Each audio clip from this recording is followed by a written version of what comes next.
What up, world? Welcome to another episode. Brand Janu Show. As you know, I am Brand Janu, and like always on all podcast platforms everywhere. Brand Janu Show. Social media platforms, Instagram, Threads, Brand Janu, Facebook, The Brand Janu Show, and of course, TikTok, Brand Janu Show. Go follow me on all those social media platforms. I would appreciate it if you did. If you did, appreciate it if you did. Uh, really, where you go though? YouTube channel, man. Brand Janu Show YouTube channel. Go subscribe. Comment, like the shorts, like the vids. Yeah. Uh, Brand New Show YouTube channel. Subscribe to it. I would appreciate it if you did. Shout out to all the new subscribers. Appreciate you guys. Let's close out 2025. What a bang! Let's do this, man. Um, Tonight it is I Bleed Sports. Yes, cause I've usually I do this on Tuesday, but I'm really looking forward to the Monday Night Football game. So, and I already got the people that I wanna do all of this stuff with. So let's do this, man. Of course, I have on I Bleed Sports this week. Of course, got my crazy six of college football. This is the final week of college football before we get into the conference championship games, which is next Saturday, and I'll talk about that when that comes. Um, got my eyes on college football, four games, and I'll talk about that in a minute. My big four in the NFL, and of course, my levels of warning in the NFL. But let's start it off like this. So this past Saturday was the Ring 4 auction. And this card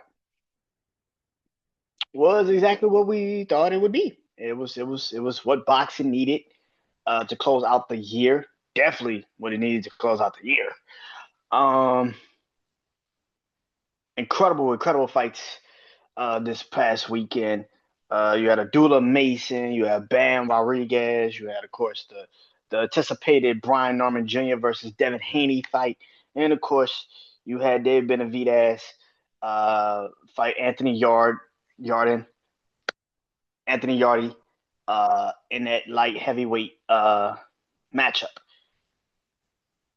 All in all, great card. All in all, but of course, everybody wants to talk about everybody wants to talk about, which is the Devin Haney fight, right? Him fighting Brian Norman Jr. What do I think about this fight? Well, Devin won. Devin is now a welterweight, the WBO welterweight champion. Um, what what do I feel about that fight? First things first. Shout out to Brian Norman Jr.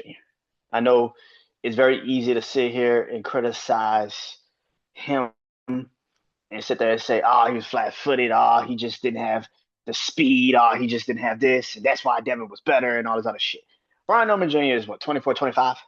Like, bro, like this is the one thing about boxing that we as human, like as boxing fans, we we criticize we criticize somebody for losing, right? We criticize them for losing, which yeah, he lost. It is what it is. He lost. He definitely lost. He lost. But at the end of the day, I give him all the credit for also getting in that ring, putting his belt up, and deciding to take the fight against Devin. He lost, but he put on a fight, man. He gave yeah, his performance wasn't great. I'm gonna be honest, his performance just wasn't great. Um, but all in all, man, he's 24, 25 years old. Like he's 25 years old, bro. Like I don't look at him and say his career is over or is washed or he's done or some other shit. He's 25 fucking years old, bro. He's going to have more fights later on in his career where he's going to show the fuck up. I don't get mad at him for that shit. It is what it is. What I will say is this, and this is for Devin. I have said this numerous times in the last couple of weeks, especially when I've talked about this fight, that when Devin is actually Devin can beat anybody. I've said this numerous times. Devin is a better boxer than we give him credit for. Most of us do. He's a better boxer than a lot of us give him credit for. I totally will say that. For people that sitting there and also saying, respect to Devin. Devin won flat out. He beat the hell out of Brian. That was just facts. Where I think a lot of people, and this is why I feel like, just like the Regis Prograis fight, which is very true, he tagged him in the second round, and he could just never. It took him a while to kind of get back into Brian Norman Jr. to get back into the fight once he got tagged, and it took him about a good 7, 8 rounds. When he about I say like the 8th, 9th round, that's when he finally started to like, oh, I can really get to this dude if I really put the pressure on. But he just didn't do that until like the 8th, 9th round. And so by the time he got to the later rounds, it's like, bro, it's already over. You've already lost. And the thing about Devin that people like me, I'll say me personally, it's just me. The reason why I don't really like watching Devin fight is that he's boring. He is boring, and I think what people, and when I clip this and post it on social media, people are gonna be like, "Oh man, Floyd was boring." No, he wasn't. Floyd was not fucking boring. Floyd defensively was not fucking boring. When you can watch Floyd just move the fuck out the way and motherfuckers barely touching him, and he just pop, and then he moves out the way again, and you just like sitting there like, that is fucking crazy. That isn't boring. That's not boring. Devin is fucking boring. Like, I get that, in his mind, it's like I'm not going to do anything to overplay my hand. I think once he got the knockdown in the second round, he stopped trying to be aggressive. And he tried later on in the round. I mean, like he tried like in like the fourth, fifth round. But Brian Norman then was more engaged into the fight then, and he wasn't gonna let him do that again. But Brian Norman Jr. let his youth and his non-experience really fuck him up. And once he fell to the ground, once he hit the canvas, he just didn't want to fight no more. It took him a minute to kind of like get his shit back together. Like, oh man, like I really fucking just got knocked down by this dude, and he couldn't believe it. He couldn't fucking believe that he got knocked down. And so for the rest of the fight, he just for most of the fight he just didn't engage. And watching his dad after the fight say, yeah, after the fight, Brian, like after his dad saying, yeah, I think after he got counter punched a couple times and he realized like, okay, like this motherfucker is like he's a little faster than I thought he was. He's a little quicker than I thought he was. The thing about Devin is that he's like I said, he's somewhat of a boring fighter, man. I'm not saying he's a bad fighter because he's fucking boring. That's not the case. But he is a boring fucking fighter. I think he's very fucking boring. For most of the fight, he just stayed on his back foot, jab, jab, jab, stayed out of the way. Yeah, he stayed in the pocket, but it wasn't like he was trying to engage as much as he was maybe in the first 2 rounds. And it's the same thing he did with Regis, where he's like, I already got this fight in the bag. That like Regis was so out of it by the 6, 7, 8 rounds that he was just done. He was just tired. He didn't have, well, I won't say tired, but he was just done. He didn't want to engage anymore. That's kind of what happened with Brian Norman Jr. for a good stretch of that fight. He was so scared to get tagged again that he didn't try. But if he actually fucking said, you know what, you got me, 100, you got me. If he really actually put the pressure on, he would have probably got to Devin. Now, Devin would have still probably tagged him. But for somebody like a Brian Norman Jr., who's more used to I got to go for the kill, then you just gonna have to get tagged, bro. And I hate to say it, like, and that's the thing about a lot of these fighters nowadays. They don't want to take those types of fights and those types of risks. They're so goddamn afraid to take those types of fights and those types of risks. That's why you don't see so many big fights and you don't see, matches like that. Like I said, give credit to Devin because he actually won the fucking fight. He did exactly what he said he was gonna do.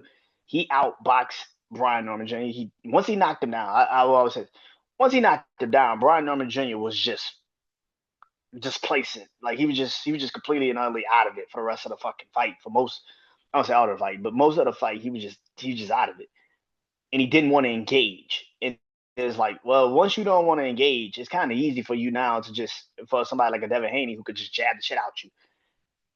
It's pretty easy to jab you now. It's not that hard, like because you're not trying to engage, you're not trying to put the pressure on, and that's the thing. The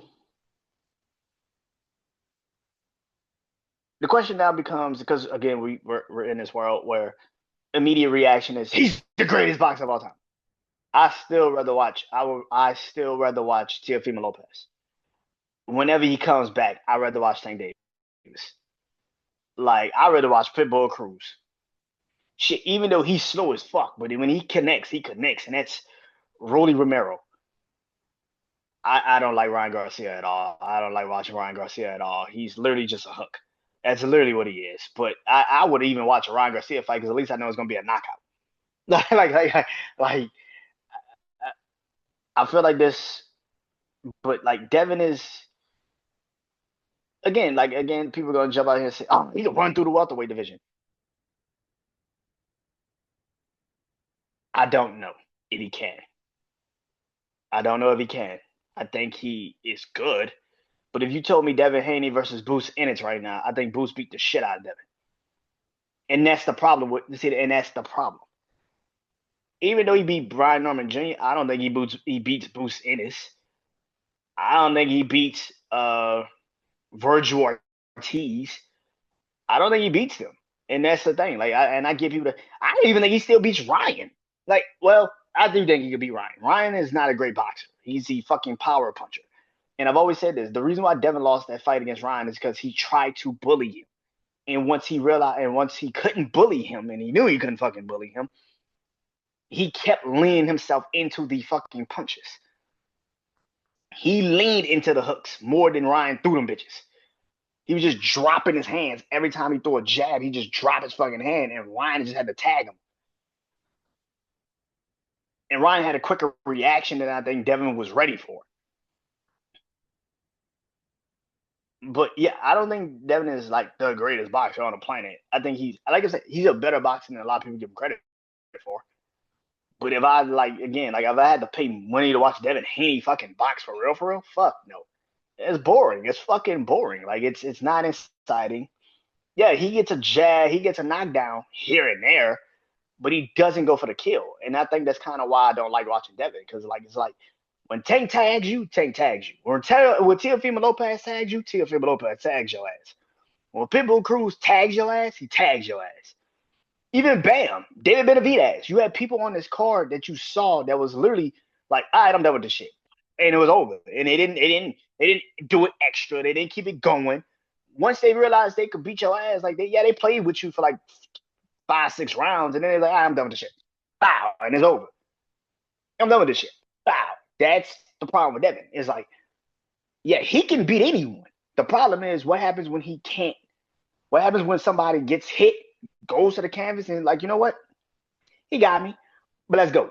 Fuck this. I'm pissed now. And now they go put that pressure on him. That's what our conversation is. Devin won 100%. He deserves all the respect, deserves all the credit. He won. That's the one thing about boxing. I'll always give credit. You got in the ring and you fucking beat the person. I cannot get up here and lie. He beat the shit out of Brian Norman Jr. He absolutely did beat the shit out of Brian Norman Jr. But the question of, is he the best now? I don't give him that. I don't give him that. And I'm the person that actually was on my podcast saying he beat Lomachenko. A lot of people was like, oh, Loma beat the shit out of him. No, he didn't. You only count the 10th and 11th round because it was so clear cut that Lomachenko was just better than him. But if you actually watch the entire fucking fight, Devin was whooping Loma's ass for a good stretch of that fight. Like, it was not as hard hitting as crazy. Like, Loma would come on at the end, but for the most part, Devin controlled him. Like, with the body shots and the jab and everything. Like, he controlled the shit out of Loma. And like I said, the 10th and 11th rounds was when he really just, Loma just absolutely, positively just destroyed Devin. But even in the 12th round, Devin beat the hell out of Loma. Like even in the 12th round, he beat the hell out of Loma.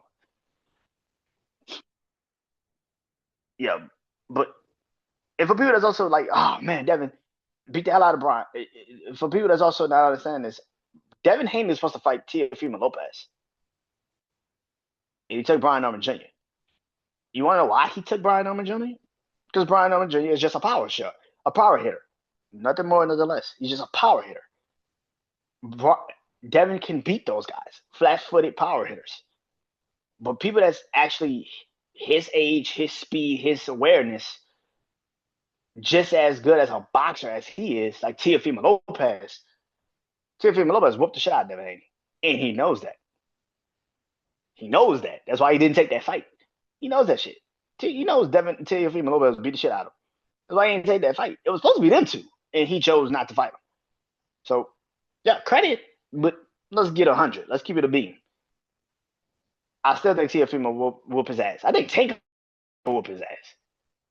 Like I just think Tank will whoop his ass because he can't do that shit to Tank. He can't bully Tank, and Tank is not flat-footed, and that's the whole thing. Devin could beat flat-footed ass boxers. George Kambosos is flat-footed as fuck, and he got lucky in that Teofimo fight. That's the difference. So yeah, Abdullah Mason. Abdullah Mason.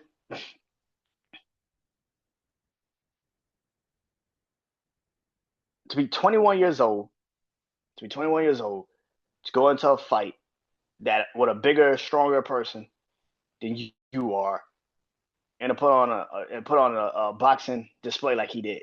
I give that young kid a lot of credit. His chin is stronger than I expected because he was taking some fucking shots. Like Lord have mercy, he was taking some punches.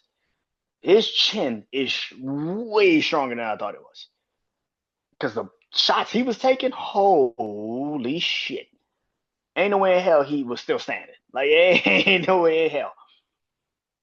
But Abdullah Mason has the ability, and this was I'm gonna tell you what was pissing me off about that fight for Abdullah Mason was he could easily win that fight. All he had to do was not get in the inside, but he chose to get into the inside and box him in the inside, and that was a choice. Please believe that was a fucking choice because when he was stay on the outside, he was beating the shit out of him. He was tagging him. By the way, that was the best match of the whole fucking card. I don't give a shit what nobody say. That was the best match. Them dudes from opening fucking bell was like, I'ma whoop the fuck out of you. Somebody ain't standing. Somebody ain't standing at the end of this. They went to war. Like, I'm like, man, this is what boxing is. Like, for 12 rounds, bro, we got an actual boxing match. I was like, yo, this is good. For 12 rounds, I didn't want to move. Like I was like, yo, this shit is, yo, they attacking, bro. Like, good. Oh shit. Abdullah Mason is now a lightweight champion. He is now an 130, 35-pound lightweight champion.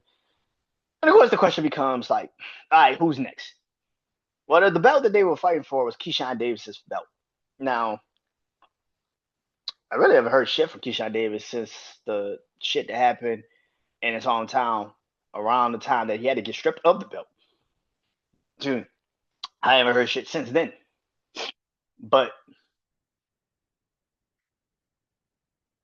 if that's the next match, let's see. Abdullah Mason, I think Abdullah Mason and Shakur Stevenson are actually cousins. Yeah, I think they're actually cousins. Yeah. Yeah, I think he's actually cousins with Shakur Stevenson. And that's gonna be an interesting fight. Shakur Stevenson and Teofimo Lopez is gonna be that's a fight. That's a fucking fight. Now, I'm looking forward to that fight. But yeah, man. That was the match of the night. And I think what we saw more than anything is Abdullah Mason has a chin. in boxing, if you have a chin, like he has a chin, that can take you a long way because you're not worried about getting knocked the fuck out. Now his body sucks. Like he was taking some body punches. Oh yeah, he was taking some body fucking punches, man. That he was taking some body punches. But again, everybody's like, oh man, such and such, whoop his ass, such and such. I get that that's the first reaction when you see a fight like that. But instead of us saying, oh man, such and such, whoop his ass, such and such, beat him, how about we actually agree to the fact that in a fight like that, who the fuck thought that kid would walk out of there fucking alive? Like, and not only alive, but he was hurting dude like a bunch of fucking times. I'm talking about body shot at the body shot at the body shot, fucking him up. To be 21 years old and have that type of impact, that type of fight, I gotta give that man credit. That was a great fight. Bam Rodriguez. I don't know who the fuck was calling the fight. I don't know who the fuck was calling the fight. I don't know dude name on a broadcast. But I will say this: whoever the fuck was calling that fight, he needs to shut the fuck up. Bam Rodriguez in a way would be one of the best fucking fights I've ever seen. Them two motherfuckers would go to war. And because, and again, it's people like that on a fucking boxing program saying, I don't want to see that fight. Why you don't want to see that fight, bro? Why? Because you know that's your money if Bam loses. And that's the fucking problem. Y'all have encouraged boxers to not want to take the fight. And then you get mad when boxers don't want to take the fight. You can't have it both fucking ways. I want to see Bam Rodriguez in a monster go against each other. I want to see that shit. And I get it. He's gonna have to move up, I think, like 2 weight classes to go up against him. But that's a fight, bro. That's a fucking fight, bro. And I don't give a shit what you say. That's a fight. Maybe give him a couple fights in the featherweight division. Excuse me. Maybe a couple fights in the featherweight division. Maybe if he moves up to 122, give him a couple fights in the featherweight division. Give him a couple fights in the featherweight division. But yeah, man, I am looking super duper forward to that fight one day. I think they need to have it, especially at this time in their careers where they're pretty much running out of fucking people. Like look at Inouye's division and look at fucking Bam's. Like they have no one left. And listen, anyway, that could be his last fight before he moves up to the lightweight division. But that shit I heard Saturday pissed me off by that fucking dude. He was like, I don't want to see that. I don't want to see that fight. Why would I want to see that fight? Because it's a fucking matchup that everybody want to see. What the fuck are you talking about? That will be a fucking hard hitting fucking match. Inoue don't back down. Bam don't back down. That will be a hard hitting fucking match. And again, one of those dudes let they real true feelings come out on fucking TV, in which was you fucking up the money. If he goes in there and he loses to Inoue, then we don't have no conversation of he's the best. So let's just keep him undefeated because we don't want to fuck up our money. Instead of being like, that's a great matchup. It will be perfect for boxing at this moment. And if you know Bam Rodriguez and if you watched Inoue and you watched Bam for the last couple of years, you know what the fuck that would be if they got in the ring together. So you should be trying to want that match. That's a fight that you want. Instead of letting Inoue just move the fuck up and then Bam moves up and he dominating the same division and they're now chasing each other. It's like, bro, like I would want to see that fight right here, right now, get the shit over and done with. Then to waste time. And again, and these are the same journalists that will sit there 10 years later and be like, man, we should have just had Inoue and Bam. Now it's a fight that might never happen. And that's my problem with people. Like, stop crying when motherfuckers choose not to fight certain people. But then you love cards like Saturday because they chose not to wait and go out there and fucking box. And David Benavidez is just a beast. David Benavidez has been one of my favorite boxers for a good stretch of time now. So to see him do what he did to Anthony Yardy is just obvious. The man is now in a light heavyweight division and fucking knocking people the fuck out. This shit is crazy. This shit is crazy. I don't know. I know he's already announced he's got a fight coming up May 2nd. He is already moving the fuck up. He's like, fuck this shit. I'm not waiting for no one. I need the fights now. I don't know who wins if him and Bivol fight. I have no idea. Him and Arthur would be an incredible fight because Arthur is Bivol is more of a psychological boxer. Like he's more of a jab, don't get put in too many crazy positions, angles. Like his shit is more of a jab, angles, hit you, and then move. His shit is more of that. Arthur is more stay in your face, and I want to bang with you. I want to hit you. It's gonna be an inside fight. It's gonna be that's why he beat Bivol to a lot of people the first fight because Bivol kept giving him what he wanted. He kept giving him the inside, and he couldn't win in the inside because Arthur was stronger. The second fight, it was clear cut. Bivol was better because Bivol could stand on the outside. He could jab. He could keep him off of him. David Benavidez and Anthony would be great, and Arthur would be great. Him and David and Arthur would be great. I would love to see that fight. Maybe we get the third fight between Demetrius Bivol and Arthur. Maybe we get the third fight, and after that, we finally get David Benavidez to fight one of them, and then he goes and fights the other one. But that would be an intriguing fucking fight. David Benavidez is just great. He's great. He's great. And his combination, his power, his strength. You know, the man got just punches, bro. Like the man can fucking box. To be that big, that heavy, and have the speed of a combination like he does is fucking crazy to me. Like you watch him box, it's like, oh my god, like what the fuck is this, dude? Like, and this is why I've said numerous times, like when people would try to pretend like, oh, Canelo would have beat David Benavidez. I'm like, you are out your fucking mind. David Benavidez would kill Canelo, absolutely kill him, because Canelo can't handle the jab of a fucking boxer, the combinations that David Benavidez throws, and then on top of that,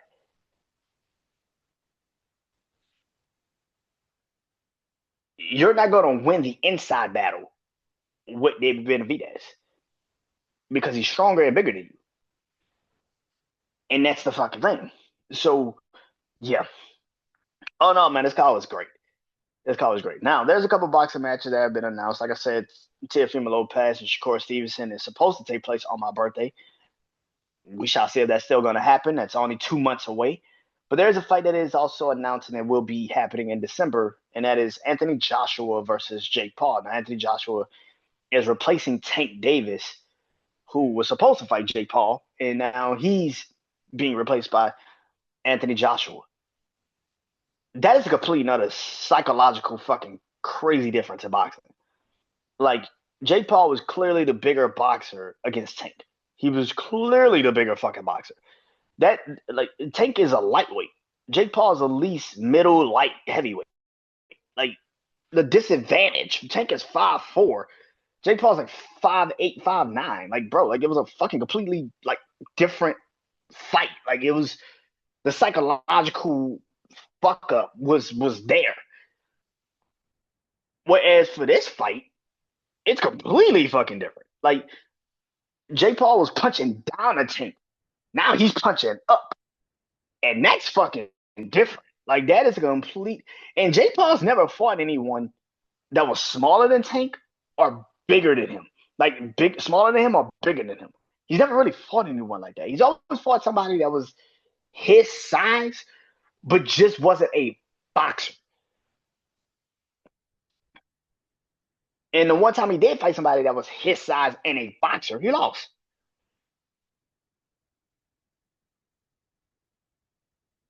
So now fighting somebody like Anthony Joshua, who has the height, the boxing experience, a former world heavyweight champion, not like Mike Tyson, who is literally 30 fucking years his senior.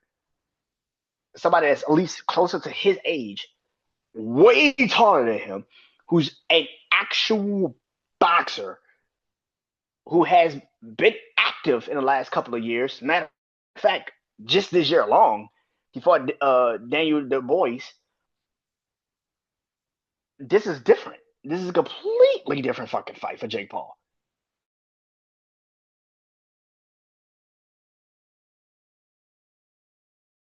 Tell the truth. We might get what we want, right? Somebody that's an actual fucking boxer that isn't afraid to go in there and bang with him.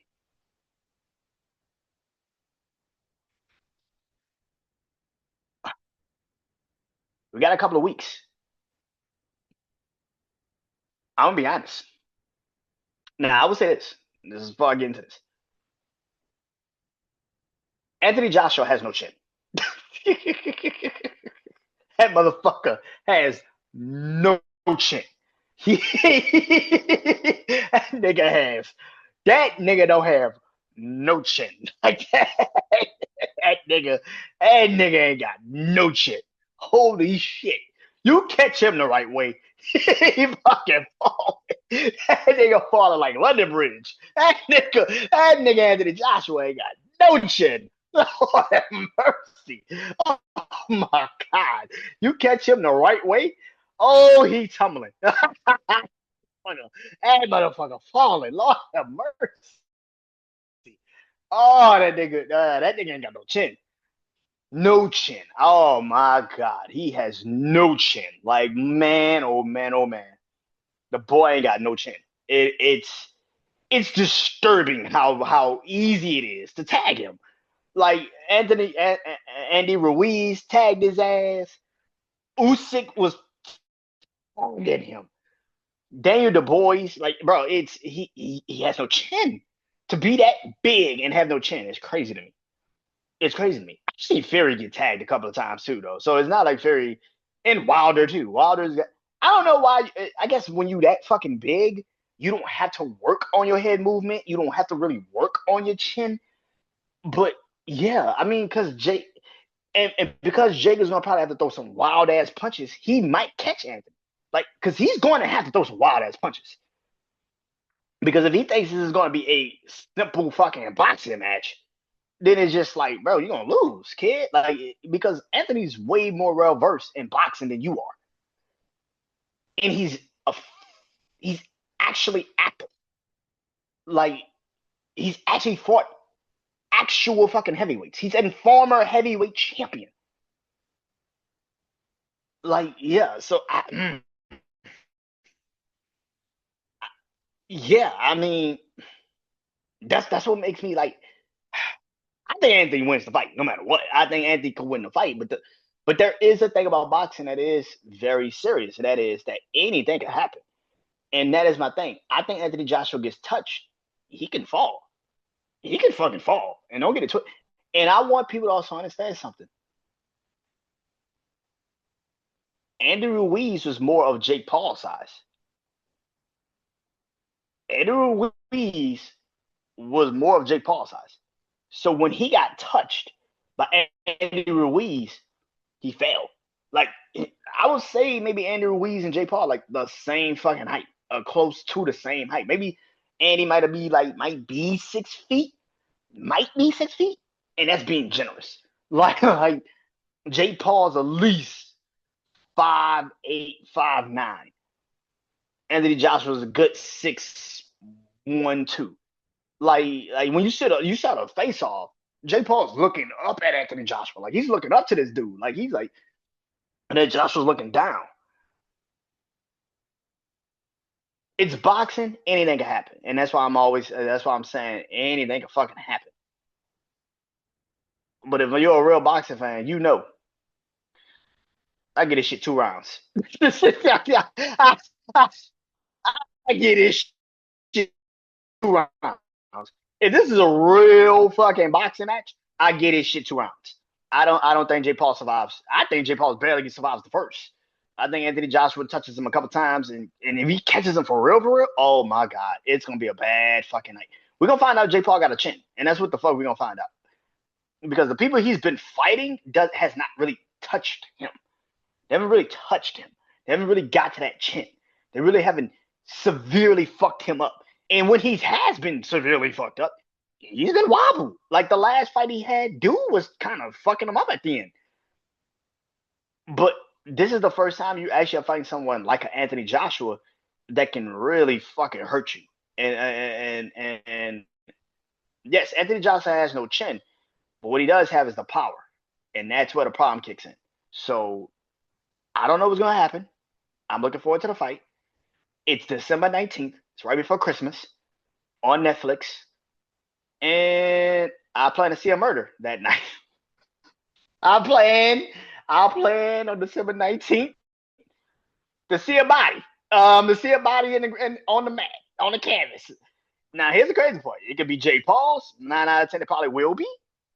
Oh, but it could also be Anthony Joshua's. Like, I'm not going to sit up here and pretend like motherfucker's not accessible to getting punched in the fucking chin. Like, he does not have a chin. Like, this shit is kind of disturbing. Like, dude get tagged, and then he falls, and then it's just like, what the fuck are you? And plus, on top of that, because of how small Jake is, he could touch him on the top of the head, like hit him in his, which was kind of like the Andy Ruiz shit. His equilibrium was off, because he got like tagged in his ear, kind of. He was done for the rest of the night, like bro, like I don't. Anything can happen. I would just say that anything can happen. I got Anthony Joshua. I think Anthony Joshua kills this dude. I like I said, I think Jake gets out the first round, maybe, but I do think he goes down the first round. I think he touches him. I think he fucks him up in the first round. I think Anthony doesn't play. I don't think he takes his time to probably fuck that. Go get him. I don't think you have time to be playing around. Fuck him up and get this shit over with. If his corner, if his training staff is really out there really helping him, I'm telling them to their face, hey, bro, knock this fucking dude out and let's move the fuck on. We ain't got time for this shit. Here it is up. I gotta eat. I'm hungry, nigga. Let's speed this shit up. Let's speed this process up. But it's a completely different fight. Like if you're Jake Paul and you're thinking in your head like, oh, I'm fighting Tank Davis, who's literally a lightweight, and now you're fighting a former world heavyweight champion in a month. You're like, oh my god, nigga, that is a significant fucking difference. That shit's crazy. It's a significant fucking difference. But I also want to tell Anthony Joshua, you lose to Jake Paul, bro. I don't think you could. I don't think you could box. I don't think anybody's gonna take you serious ever again. And that's where the problem kicks in. I don't think anybody's gonna take you serious as a boxer ever again. So you have to hurt. You have to beat him. And Francis Ngannou was a great example of you step in the ring with someone, I'm gonna fuck you up. Tyson Fury gave you too much leeway. Same thing with this fight. Jake Paul hasn't really fought anyone to really give him that pressure. Even when he fought Fury's brother, it wasn't like Fury's brother was somewhat of a boxer. This is actually the real epitome of you're fighting an actual fucking boxer. Not out of his prime, someone that's your age that actually has fought in the last year and a half. You're gonna get fucked up. You're gonna get hurt. And for fans that want to see that, we might get it. We might get it in a couple weeks. So if you've been waiting for Jake Paul to get his ass whooped, you might get it that day. You might get it that day. But I'm also a boxing fan, and I know anything can fucking happen. And I know Anthony Joshua is accessible to getting fucking tagged at the wrong fucking time. And and then he falls. And then you're just sitting there like, this motherfucker sucks. It sucks. Lord have mercy. Yeah. College football. Like I said, this is a final week of college football, technically, where all the teams play before the bowl games kick off in December 19th, I think. December 9th, Lord of mercy. First week of December. But this is the final, not the second week of December. Closer to second week of December. But anyway, this is the last full week of college football. So if your team is playing, if your team is like mine's, if your team is like mine's, you know what I'm saying, LSU, that season was over like 2-3 weeks ago. But we might get a bowl game. We're gonna get a bowl game. But like, Lord have mercy, like we're gonna probably play like in an Alamo Bowl or some shit, or like the Texas Bowl out here again. Which I might actually pull up to that shit on New Year's. I might have to pull up on New Year's Eve or some shit. Like I might have to pull up on that whole this year. Just to get out the house, just to do something. But yeah. Um, but this is the last week. So this is somewhat of my final crazy six. I've been doing this all fucking season of college football, so I am looking forward to ending this shit this week. Well, I got one more crazy six to do, and that's next week after the conference championship games. But this is the final one of the regular season. First one out the gate, 6 teams. My crazy six. I don't do 10. I don't do 25. I don't do 15. I do 6. Start out the list. At number 1, it has been since they moved to the one spot. They have been at the one spot, and they ain't moving no time soon. Well, this weekend's gonna be pretty fucking interesting to see if they did get moved. But here we go. Number 1 is the Ohio State Buckeyes. They are 11-0. They travel to Michigan this weekend. I'll talk about that game in a minute. Ohio State has proven that they are the best team in college football after winning the national championship last year. The question really does become, they haven't really played anyone. And I hate to tell Ohio State fans that they haven't really played anyone. They played Texas the first week, and then the rest of the fucking season has been a bunch of fucking cupcakes. So this is really the first time they've actually playing someone of the ilk that could give them a bit of a challenge. And then on top of that, Ryan Day has not really beaten Michigan since he's been a head coach. So going into the big house, this should be the game that you finally get done. Like I said, I'll talk about this game in full in a minute. Number 2, Texas A&M. They are also 11-0. They are going to Texas for this weekend. I don't know how this works. So you mean to tell me Texas A&M has to beat Texas, and that's how they get into the SEC championship game? Not the fact that they've already beaten every fucking team in the SEC, but yet Alabama is automatically in, and they lost literally to Oklahoma a fucking week ago. Like 2 weeks ago. They lost to Oklahoma like a week ago. And how the fuck is Texas A&M the team that has to fight their way into the playoffs still? I don't understand the logic behind that. I think that's very fucking stupid. Texas A&M has to win the game, and then they're in the SEC championship. When it's like, but Alabama just wins and they're in. What? I don't understand that shit. I'm very confused by that. And Alabama lost. It's the crazy part. Like, Alabama actually lost the SEC game. Like, why are you now? They've lost the SEC game. Like, why are we giving Alabama all this credit and all this praise?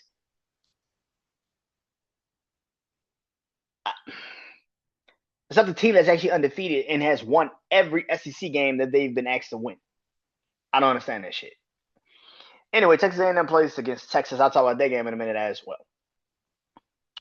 Third is the Indiana Hoosiers. They are 11-0, and they go to Purdue on Friday. So it's a Friday game. If you're an Indiana fan, you got a Friday game. Clearly, this is simple. Ohio State and Indiana, you win, you're in. Big Ten championship game next week is 100% secured. Ohio State has a shaky one. Indiana has somewhat of a shaky one. Purdue is always a weird one, especially at the end of the season when you already believe, like, we're already in. Why the fuck would we do all this extra? But Indiana, it is such a weird one. And of course, on top of that, they had the better win over Ohio State. Ohio State has the Texas win. But like I said, in the Big Ten, Indiana has the better win. Like Indiana has the better win. They beat Oregon. Like they had the better win. So yeah, but Indiana wins Friday. They're in to the Big 12 championship game. No questions asked. They're in. Number 4, Georgia. They are 10-1, and they go to Georgia Tech this weekend. This is an interesting fucking game. I'll talk about that in a minute as well. But this is an interesting fucking game. Georgia's one of those teams that also Georgia's one of those teams that's also still in the mix to possibly get into the SEC championship game. But they need Texas A&M to lose. That's why I say Alabama beat Georgia earlier this year, so it really, they can't really do anything about that. But if Texas A&M loses, Georgia has a case to make the SEC championship game. So it'd be pretty interesting to see how that shit is going to look. But Georgia and Georgia Tech play, and that's an interesting game because Georgia's hopes are still in the SEC championship game, and Georgia Tech needs that game to get into the ACC championship game, which I'll talk about in a minute. Like I said, number 5, Tech. They are also on the road this upcoming weekend, and they play against West Virginia. Texas Tech is already in the Big 12 championship game. Like that's secure. They're going to be in a Big 12 championship game. They're literally the last team in the Big 12. They're going to probably be in the Big 12 championship game. They will be. They will be in the Big 12 championship game. The question is just who they're playing. Is it going to be Cincy? Is it BYU? Is it who's going to play them in the Big 12 championship game? And that's really what it becomes. But Texas Tech is having a great year, and we shall see how this is actually going to look when it's all said and done. But yeah, they pretty much already have a date with Destiny in the Big 12 championship game next Saturday. And number 6 is the Notre Dame Fighting Irish. They are 9-2. They are also on the fucking road this week, and that's against Stanford. Notre Dame lost the first 2 games of the season, Miami and Texas A&M, and they have went on and won 9 consecutive games since then. Jeremiah Love is probably going to be the first running back taken off the board. If I had money, I'm taking him.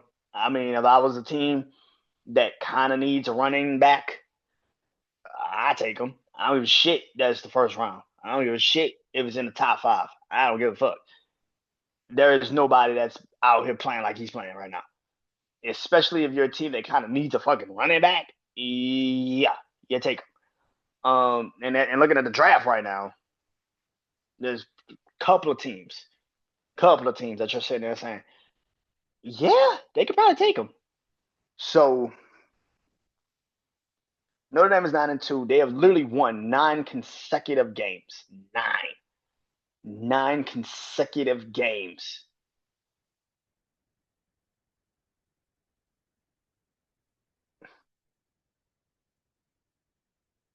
To be 9-2, won 9 consecutive games. And the best thing for them is Miami and Texas A&M. Texas A&M needs to continue to win. Miami needs to continue to show that they can be dominant. And anything can happen. I think Notre Dame, like I said, not having a conference too kind of works in their advantage because of how teams are having to be positioned in the college playoffs. Bama, when you look at like Bama or you look at Bama or Texas A&M, like they have to win to be in. Texas A&M, like Texas, Indiana, Ohio State, Texas Tech, Tulane, people like that, they have to win the conference. Whereas for Notre Dame, they just have to win the games on their schedule. So I don't know how this is going to play out when it's all said and done, but it's going to be pretty interesting to see how this is going to look.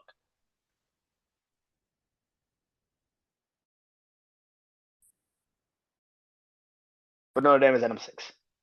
Odds on college football.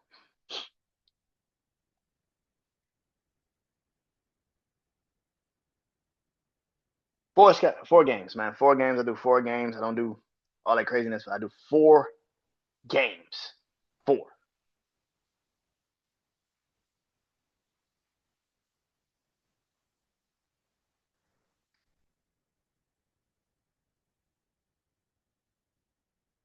Skeptical game of the week.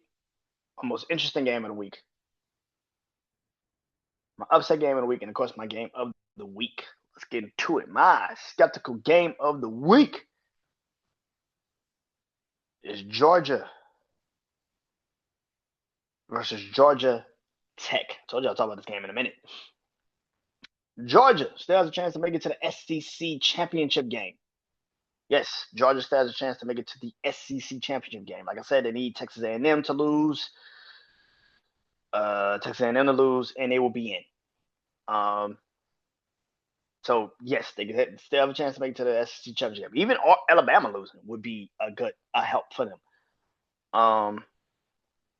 So Georgia has a chance to still make it to the SEC championship game. Georgia Tech, on the other hand, has a chance to make it to the ACC championship game. Georgia Tech last week lost to Pittsburgh, which was a very bad loss at the wrong fucking time.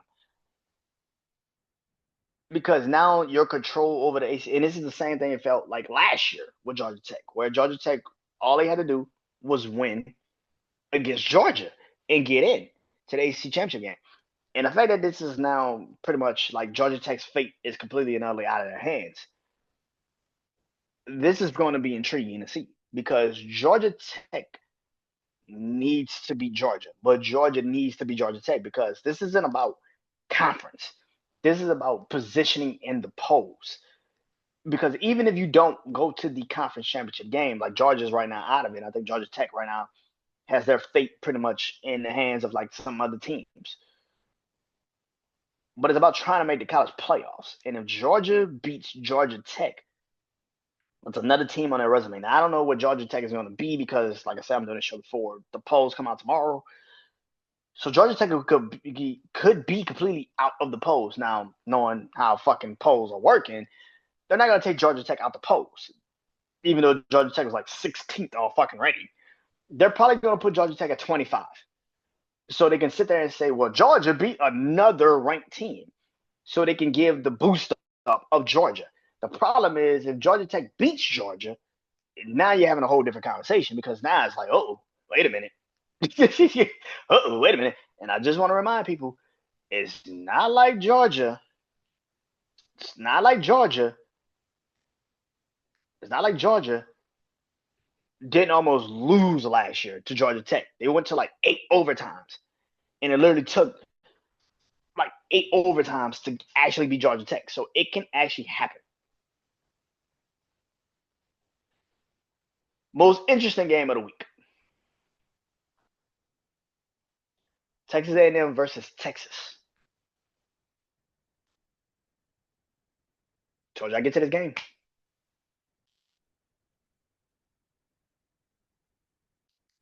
Texas A&M. Like I said, I don't know how this shit works. I have no idea how Alabama is 100% in the fucking SEC championship game if they win, but Texas A&M is not. I don't understand how the fuck that works.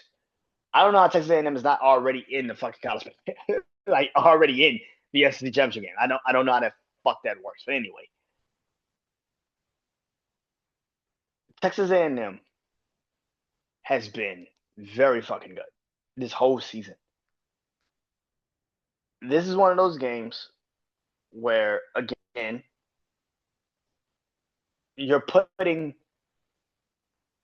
the spotlight on Arch Manning to win a game like this. He's going to have to be the better quarterback.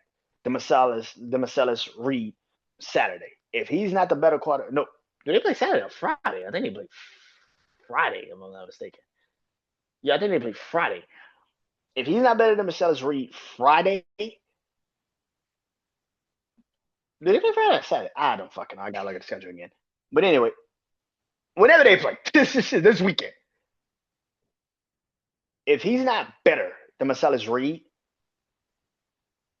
we're gonna have a different conversation about Arch Manning. And here's the thing: we're already having a different conversation about Arch Manning. That's obvious. But Marcellus Reed, if he goes into Texas and outplays him, and if Texas wins this game, then the SEC conversation gets very fucking interesting. Very interesting. So, yeah. Upset game of the week. I get Alabama versus Auburn. Reason why is the most interesting fucking game. Because Auburn sucks. Okay, let me take that back. Auburn's not good right now. And I've watched enough Alabama and Auburn games to know when Alabama goes into Auburn, of all places, when Alabama goes into Auburn, of all places, when everything's supposed to go extremely Alabama's way, for some apparent reason, they shit the bed in Auburn. And Auburn's not a bad team. The record will tell you that they are. They're 5-6. If Auburn and Alabama have the competitive game that they usually have in the SEC, Auburn can pull it off. And now there's a conversation. So this is why it's my upset game of the week, because I do believe, because we haven't really talked about Auburn all year, they can catch Alabama. Alabama's not this game-changing, life-altering team. Like, people that have watched Alabama in the last couple of weeks will tell you something's up with Alabama. And like I said, the last game they played was against Oklahoma, and they got beat by Oklahoma. So it can happen. It can physically happen. Oh, it can fucking happen. So yeah. And my game of the week is, of course, Ohio State versus Michigan. Told you I'll talk about this game in a minute. Ohio State is the number one team. They're going to be the number one team tomorrow. They're the number one team on my polls. They're the number one team. But the one knock on Ohio State has always been, particularly Ryan Day, is he can't beat Michigan. Can't fucking do it. He just can't fucking do it. He can't beat Michigan when it matters most. And that is why this is a game that's very interesting.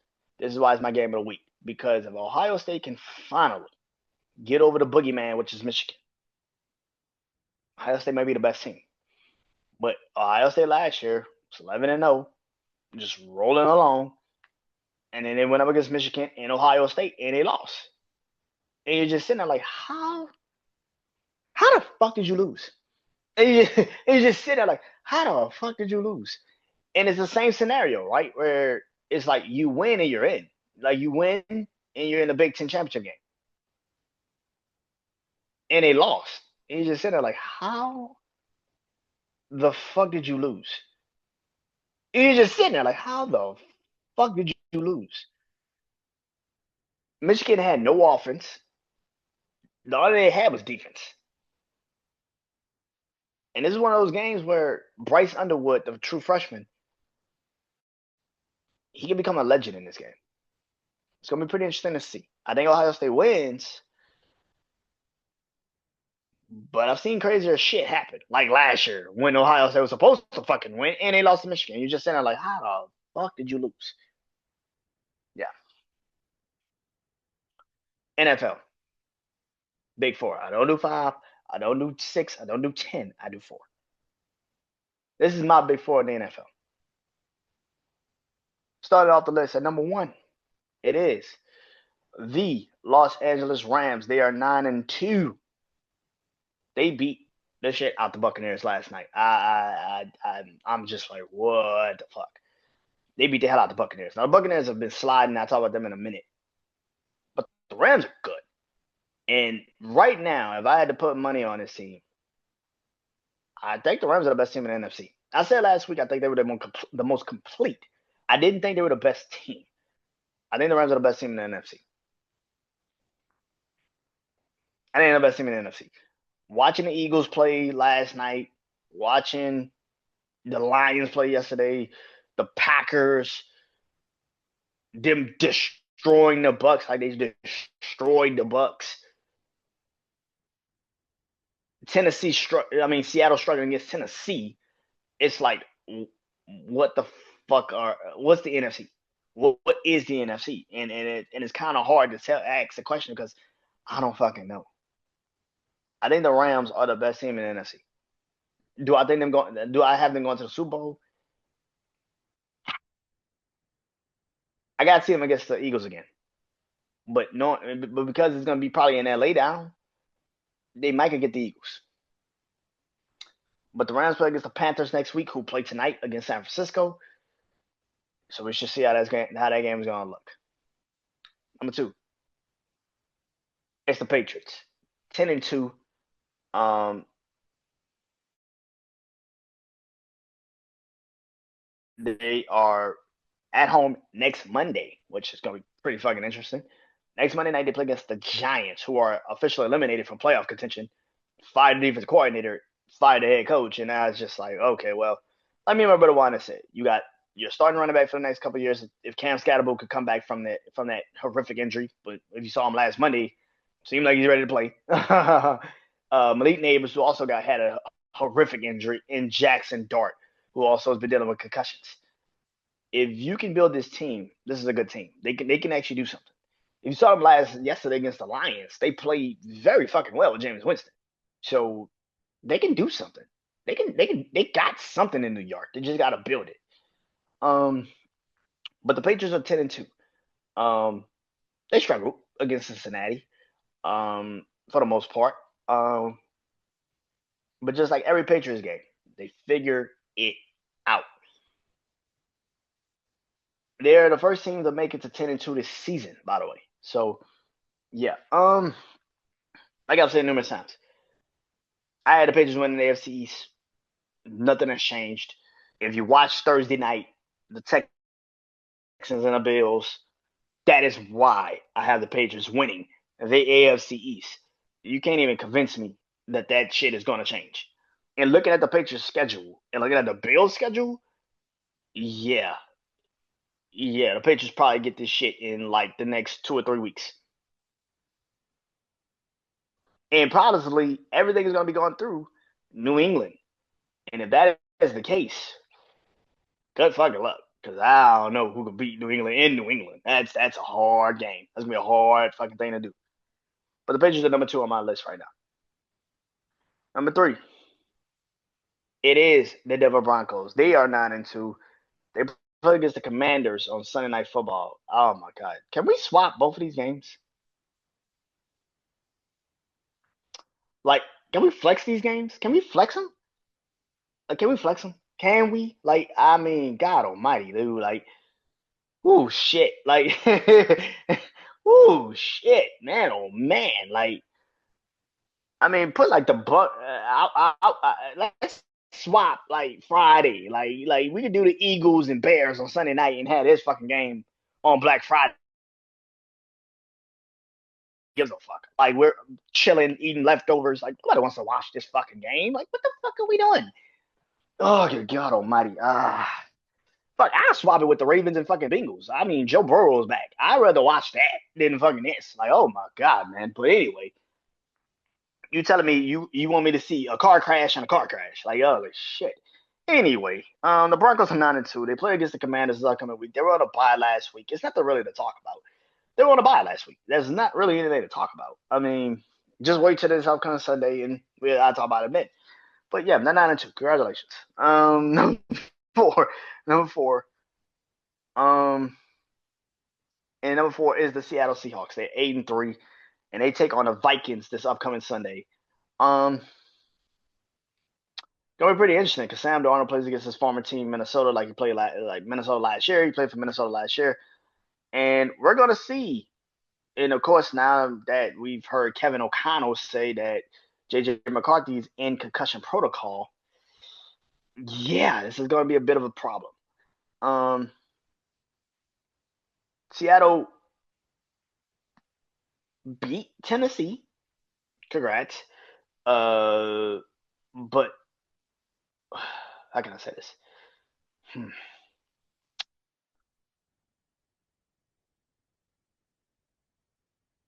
I've said this numerous times. I just do not believe. I just do not believe in Sam Darnold. Yeah, he beat Tennessee. Tennessee has literally the number 1 pick right now in the draft. Like, I don't believe in Sam Darnold, bro. I'm sorry. I just don't believe in Sam Darnold. if you was to tell me right now, him versus the Rams beat him easily. Um, if you're talking about the Eagles in the first half of that Cowboys game, it's not even close. They whooped the hell out. They beat the shit out of Seattle. It's not even close. Hell, I even think the Cowboys could beat Seattle right now. Like I just don't have faith in Sam Darnold, bro. I don't think it's gonna change. It's not gonna change. And yeah, yeah. So yeah, Seattle's four four on my list. They're 8-3, but ooh shit. Ooh shit. Yeah. So anyway, that was a warning in the NFL. Yellow caution, orange panic time, and red is good old DOA. Let's get into it, man. Yellow caution, and that is the Eagles 8-3 lost to the Cowboys yesterday after being up 21-0. So all week there was a conversation of why does Lamar Jackson and Jalen Hurts get slander, but Josh Allen doesn't when he does the same shit. And this is why I've always had the problem with sports media. Because sports media lives in the moment with Lamar Jackson and Jalen Hurts. The problem is they don't do that with Josh Allen. They live in this one game. Josh Allen was better than Patrick Mahomes. One game, Josh Allen was actually better than Patrick Mahomes in the playoffs. And ever since then, Josh Allen has been given a pass. And I don't give a fuck what people want to say. He has been given a pass ever since that fucking game. Josh Allen has been given a pass ever since that fucking playoff game. And people can sit there and say, oh, I ain't moved past that. No, the fuck they haven't. Because every time he shits the fucking bed, which is more often than not, what is the first thing they say? He needs help. He needs help? No, nigga, who needs help is Lamar Jackson. That nigga needs help. That nigga offensive line is terrible. That nigga offensive line is terrible. But you can watch how Baltimore and the Bills are. Watch those two teams. Watch the Baltimore Ravens yesterday against the Jets and watch the Bills against the Texans. Excuse me. Go watch it because that is the perfect example of how to actually win a game. In the first half, the Baltimore Ravens weren't getting shit done. Kept trying to throw the ball with Lamar Jackson. He was getting sacked. The offensive line was just not holding up. So what do they do in the second half? They run the fucking football. They give it to Derrick Henry. They say, hey, man, you know what? You take us. Look at Thursday. How do you kill a pass rush? You run the fucking football. What did the Bills do the first half? They ran James Cook. He broke a fucking 70-yard touchdown. What did they do in the second half? They gave the ball to Josh Allen and said, take us there. And he couldn't fucking do it. The fact that you saw James Cook. You see, this is one thing. If they were stopping James Cook, it's one thing. The fact that James Cook literally got the ball one play and took that bitch to the house, and then you saw that and was like, okay, we're done. This has been my knock on the Buffalo Bills for fucking years. You have the fucking play. You have the player. You have the shit that you want. I said this a couple weeks ago. James Cook, the moment you make the Bills, and I've said this numerous times, the absolute moment the Bills stop trying to make Josh Allen the guy, they're going to win the fucking Super Bowl. The easier path is just to get a ball to James Cook and just say, Josh Allen, throw the ball when we need you to throw the ball. Forcing him to be the guy is never going to win you a championship because he's not that fucking guy. He's never going to be. Like I have said numerous times, Josh Allen is nothing more than Josh Allen is nothing more than Daniel fucking Jones. That's all he is. He's Daniel Jones. That's all he is. He's a craftier, somewhat slightly better Daniel Jones. That's all he is. That's it. Philadelphia, on the other hand. I saw a dude on TikTok. I don't know your name, my brother, but I saw your video, man. I commented on it. A lot of people have been liking the comment that I had. I said, I don't even know your office coordinator name. But if that is truly your office coordinator's name, then y'all need to fire his ass because that motherfucker sucks. I don't know how you lose a game when you were up 21-0 and you have literally a running back that ran for 2,000 yards last year, 3,000 total yards all-purpose yards last year. You have that type of game, you dominate in the first half, and then he fumbles the ball in the second half, and then you just decide not to run him again. I can understand that this was Cam Scatterable, Aston Genty, Quentin Junkins from the Browns, Travion Henderson from the Patriots. I can understand because that's a fucking rookie. I get that. You don't want to give him the ball and have him lose his confidence because he can't keep the fucking ball in his hands. That's different. Motherfucker, this is Saquon Barkley. My nigga, this is Saquon Barkley. You chose not to run this nigga no more because he fumbled the fucking football? Are you delusional? The fuck are you doing? Like I don't understand this shit. I don't understand this shit. Like I want to know the conversation that you had that literally sat there and said like we're not gonna run Saquon anymore. I want to know the conversation because whatever the conversation was, it was retarded. It was completely and utterly fucking stupid. Like what are you doing? I get it. He, like I said, if this is a rookie, okay, then that's different. It's a rookie. I understand. Like, I get it. He's a rookie. Like, I get it. Like, okay, this is fucking Saquon fucking Barkley, nigga. Like, I'm pretty sure he's going to probably, if you keep giving him the ball, he's probably gonna break one faster than he fumbles one. My nigga, what the fuck are you doing? This offensive coordinator of the Eagles needs to fucking go like today. I don't know why the fuck they're keeping this dude. It's not that fucking hard. You can leave him. You could have left that nigga in Dallas. It was not that hard. You could have left that nigga in the Dallas locker room. You do not need that motherfucker. What the fuck are we doing? Bro, you can't tell me I saw 21 points go up in the first half by the Eagles and was dominating. Like absolutely fucking dominating. And then in the second half,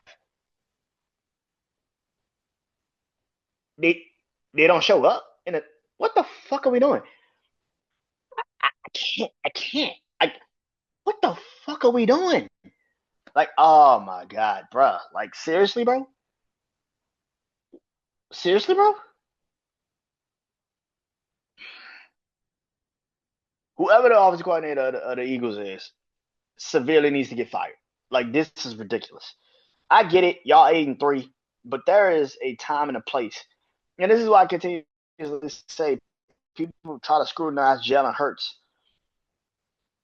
And people want to sit there and tell me, oh, but there's only so much the play caller can do. At some point, the player has to put the. But I think the play caller don't know what the fuck he's doing. There's no way in hell you can convince me now. I'm not trying to exonerate Jalen Hurts or the Eagles' offense, passing game, running game, none of that shit. But you telling me I saw the Eagles last year offensively with Saquon Barkley, A.J. Brown, Devontae Smith, Dallas Goedert, the other tight end, that offensive line. I saw all of that shit last year. And you telling me, and you can't even sit here and tell me that it was all Kellen Moore because I'm looking at my Saints Sunday and them niggas can't move the ball for shit for a good stretch of that game against Atlanta. So you can't even tell me it's Kellen fucking Moore. You can't even tell me that. You can't even tell me that. Like, you can't even say that it's Kellen Moore. Like, nigga, what are you talking about? Like, nigga, are you delusional? Like, I see, nigga, there's no way in hell that Kellen Moore is that good of an offensive-minded coach. Nigga, there's no way in hell. I saw this nigga like yesterday. He barely could fucking move the ball against Atlanta. And we had easy fucking touchdowns. This nigga couldn't move the ball. He sucks in the red zone. Like the nigga sucks in the red zone. So you telling me I saw the Eagles last year with that offense put up damn near 40 fucking points damn near every fucking game. You telling me they can't win a game now when they're up 21-0? I don't think it's the players. I think it's the fucking coach staff. I don't think it's the players. I think it's the coach staff. I think Nick Sirianni has bitten off way more than he could chew. And I've been calling for Nick Sirianni's job for a good bit. It's to the point now where I'm like, bro, if y'all get beat in the first round of the playoffs, which right now you would be in the first round of the playoffs, if you get beat in the first round of the playoffs, fuck that. You get beat Friday to the Bears? My nigga, there is a conversation. There is a serious fucking conversation that maybe, just maybe, Nick Sirianni isn't as great as y'all thought he was. And I don't think Eagles fans give Nick Sirianni all that fucking credit to begin with. I really don't. I think y'all really do believe he's a good coach. I don't think y'all believe he's a great fucking coach. I'm starting to really. Yeah, man. If the Eagles don't make it to the Super Bowl this year, there is a real conversation that we need to have, which is it's not Jalen Hurts, it's not AJ Brown, and it's not Devontae Smith, and it's not Saquon. That offensive line is great. They draft too fucking well.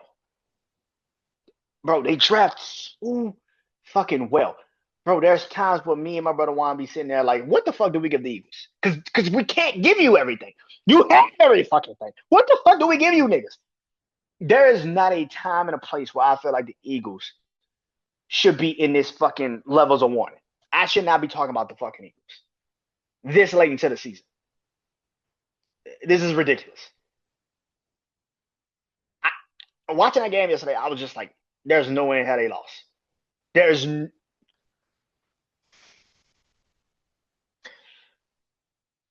I'm dead ass serious. I'm so fucking serious right now. If Nick Sirianni loses in the first round, fuck that. If they don't make it to the Super Bowl, there's a real conversation for Nick Sirianni. Like, fuck the offensive coordinator. It's you. It's you. It's you. It's like because when we get good offensive coordinators and we win, we give you all the credit. But when we lose, we start blaming Jalen Hurts. We start blaming AJ Brown. We start blaming Saquon Barkley. How about the fact the nigga just isn't good? Or he's good. He just doesn't know how to handle this. Like, do we really say Nick Sirianni won them the championship last year? Or do we say that defense was just fucking incredible? And Jalen Hurts, Saquon Barkley, AJ Brown, Devontae Smith, all of them dudes just played perfect. I think the frustration is that they don't know what the fuck they're doing offensively because Nick Sirianni is just not a great offensive-minded coach like that.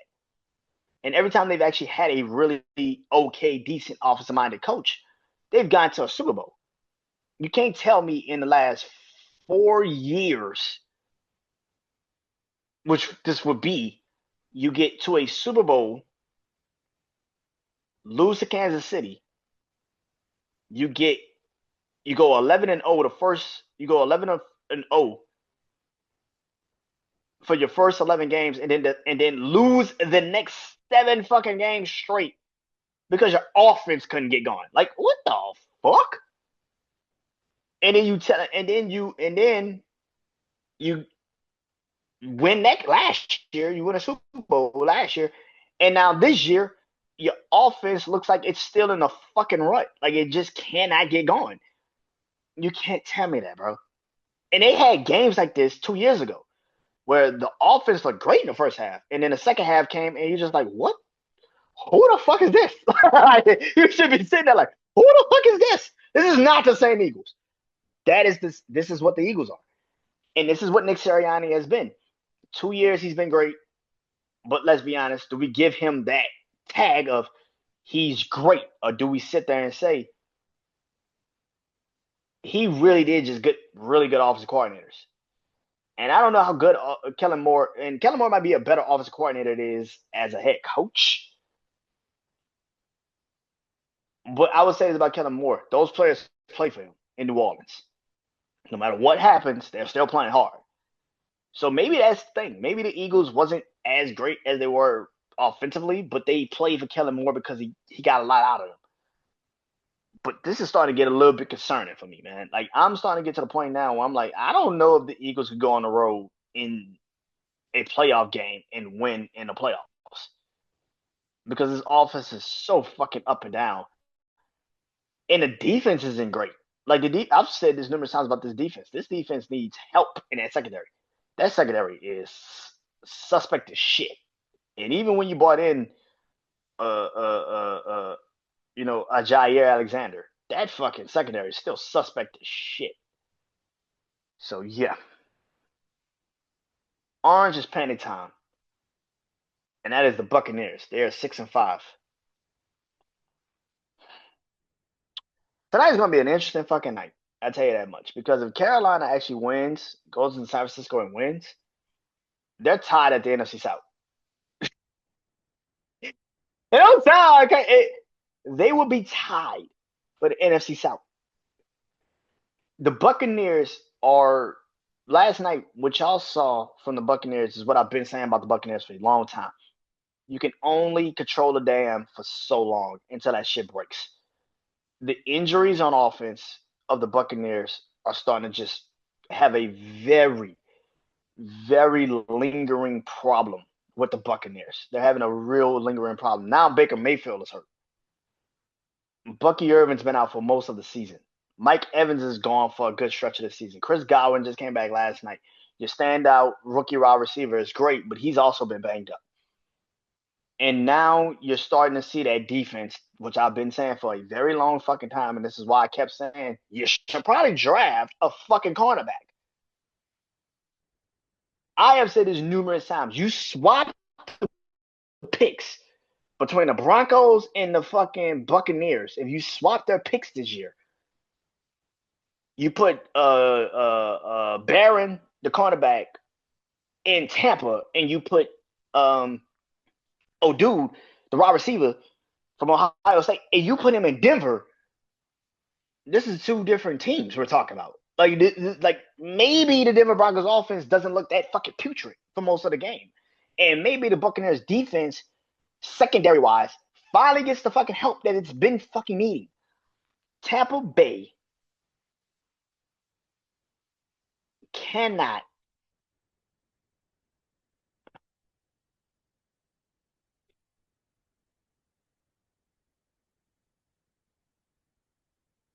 This is why I've had a problem with Tampa Bay for a very long time. I've watched Tampa Bay my whole life. I've been a Saints fan, so I've literally had to watch Tampa Bay my whole life. But in the last couple of years, this is what I've been saying about Ty Bowles, particularly his defense. That front seven is great. If you get past that front seven, it's open season. That secondary is god awful. Outside of Antonio Winfield Jr., they have no one. That the cornerbacks are not great. The other safeties not great. I have been saying this shit for years. Tampa Bay needs fucking help in the secondary. The more that you go further and further into the season, you're starting to see Tampa Bay get destroyed. Where? In the fucking secondary. They can't cover anyone. And last night was the perfect example of a team like the Rams who have a Puka Nacua, a Devontae Adams. They have the weapons to show you. The Tampa Bay doesn't have the secondary that y'all think, or the team that y'all think. And now that you are now in a position where the NFC South could possibly,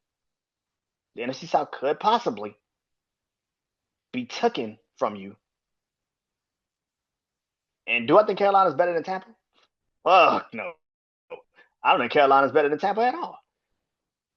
But it's not about them being better. Sometimes it's just circumstance. Sometimes it's just luck.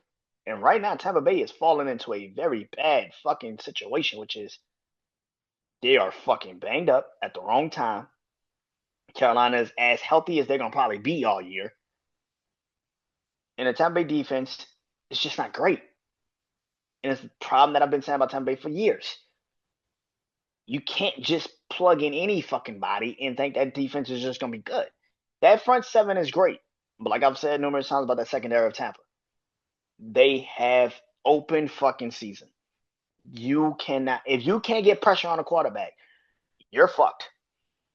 You are extreme. And what we also saw in that New England game, particularly, is they're susceptible to the run. They can get burned in the running game. And that's not just the New England game. They played Atlanta earlier this year. Bijan Robinson was fucking them over. So they can lose. And James Cook, too. Like, look at the Buffalo game.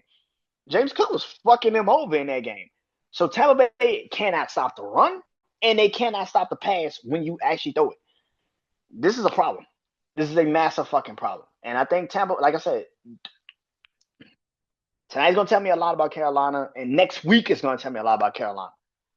Because the NFC South isn't as close as everybody thought it was. This is a very up in the air division.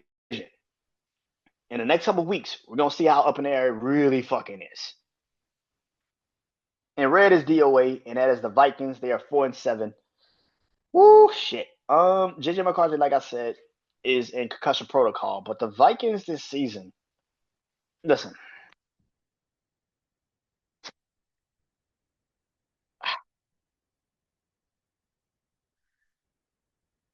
I don't know how to talk about JJ McCarthy. The reason why I say that is because he is still in his rookie year.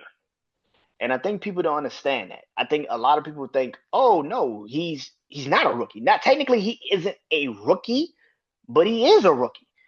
He didn't play like Jaden Daniels last year. He didn't play at the end of the season like Michael Penix Jr. did. He didn't play like Drake May did at the end of the year. He didn't play like Caleb Williams did last year. Even this year, like he played 2 games and then he got hurt. And like I said, when he played against the Lions, that was because the Lions didn't have tape on him. They didn't know what the fuck they were really getting from this kid. And that's why he caught the Lions off guard. But for the most part, he's been very accessible to what the fuck is happening. JJ McCarthy, and this is the one knock on JJ McCarthy for a very long time that I had of him going into the draft last year, 2 years ago. He's a system quarterback. And that was the biggest fear of a lot of people that was looking into this kid. Is he a system quarterback or is he actually a good quarterback? Can he actually, you give him the game and he's like, all right, go out there and win us the game. Is he that type of guy or is he a system quarterback? And I said, once I saw him play against Penn State with no Jim Harbaugh on the sidelines and the backup coach, the interim head coach, looked at him, went into the game, went into the locker room against Penn State and said, we're going to run a ball the rest of this game. 32 snaps of offense was just them running the football. I said, yeah, he's not the guy. Even in a championship game, he threw the ball 11 times. They didn't need him. This is the thing about this kid. I don't think he's ever been that guy. I don't think he will ever be that guy.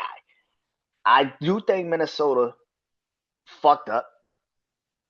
I think they should have kept either Sam Darnold or Daniel Jones. You should have played them one more year, at least 1 or 2 more years. You should have left him on a bench. He should have learned under one of those quarterbacks. And in 2 years, if you then say, okay, now it's his time, then okay. But JJ McCarthy throwing him in the fire to be the guy right now is not going to work. And I get it because we live in the NFL right now where it's immediate. You drafted a guy in the first fucking round. You need to see if he can be the guy immediately. And because of what happened last year, him getting hurt, his timetable, you can say either got sped up or got pushed back. But either way it goes, he looks like a system quarterback. He does not look like the guy that can lead your team to a actual fucking win. And same thing with Bo Nix. Bo Nix feels like a system quarterback. He doesn't feel like a guy that can actually lead you to a fucking win. He has to be down to finally play his game. Like, like that's the weird thing about Bo Nix. He has to literally be losing to actually start playing his game.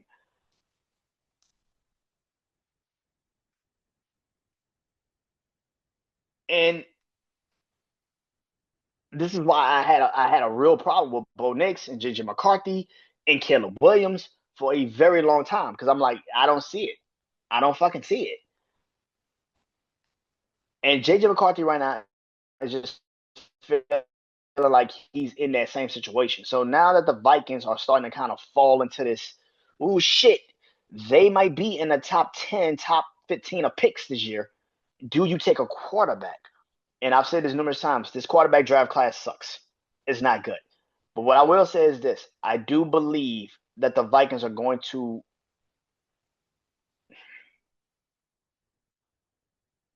If Aaron Rodgers want to play one more year, Aaron Rodgers will be a quarterback in the Minnesota Vikings next year.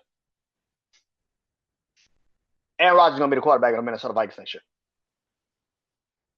If Aaron Rodgers wants to play one more fucking year, Aaron Rodgers will be the quarterback of the Minnesota Vikings next year.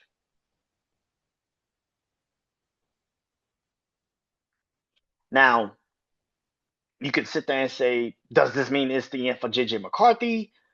I don't think it's the end. I think that the Vikings are looking at it from the perspective of we have Justin Jefferson, we have Jordan Addison, we have a pretty good offensive line. We still have Aaron Jones, which I've been saying also, if I was the Vikings, I would have drafted a running back this year.